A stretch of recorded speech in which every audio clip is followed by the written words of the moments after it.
we'll start where we left off. We talked about my respondents and I described who they were, so now we're going to move on to my results. So this is part 2. Welcome back.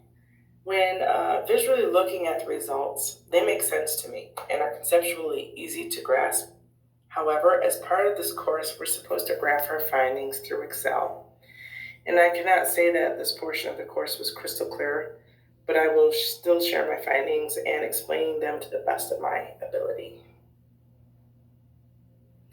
So here's a sample of my survey. I wanted to quickly reference that. You see it starts with what religious affiliation, your racial makeup, age, sex, and highest level of education. Just wanted to put that in there.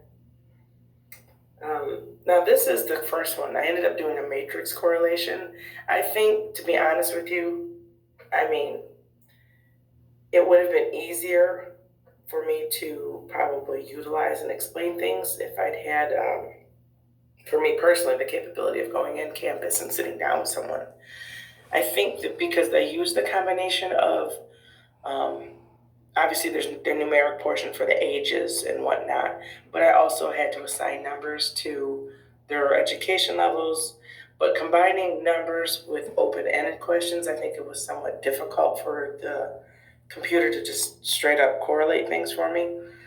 So I will try to explain a little bit of the matrix. Basically, this is everything. It's got the denomination, race, age, sex, education, definition of prayer, frequency, why it's important, why do you pray, the effectiveness, does it make a difference, how does it impact, and your life satisfaction.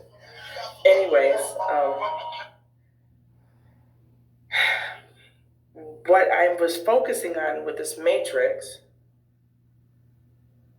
is the overall satisfaction. So I have the impact. I decided to go to this number here, the 0.466, at the level of satisfaction, to reflect how closely my hypothesis was to being accurate, versus having to reject a null hypothesis.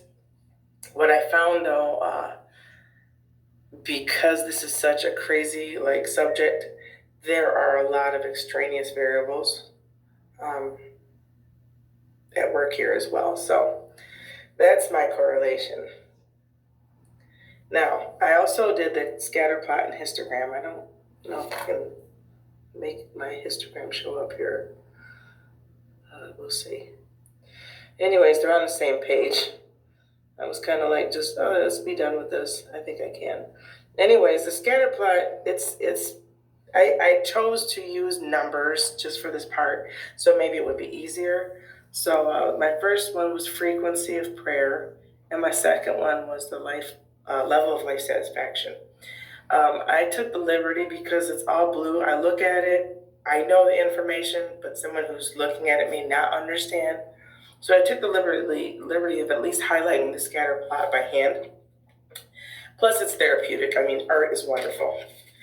I'm sure Deanna gets that. She feels me on that. So anyways, here's a beautiful hand-drawn scatter plot. And what I did was I put the frequency of prayer on the side, just like on the Excel. I labeled it daily, weekly, rarely, very rarely, and never. And then at the bottom, you show the level of satisfaction. You have extremely dissatisfied, neither nor, somewhat satisfied, and highly satisfied. What I noticed was a lot of people claim to pray daily. You see there's all these dots on the 5 here, my initial. And the majority of them I could say, if you look over, follow those lines. I did a different color so you could kind of follow along. Say they're somewhat satisfied with life. Now, I had a couple that were different. I had 3 here on the weekly. Those also correlated to 2 out of the 3 were somewhat satisfied. The other was highly. But if you notice, because I have insight as the researcher, there's one in particular that stands out. This says never here. They started off with saying, no, I don't ever pray. And if you notice, their line was extremely dissatisfied. I took it right here. Actually, no, they prayed daily, but they were extremely dissatisfied. But in the notes, what the person gave me, someone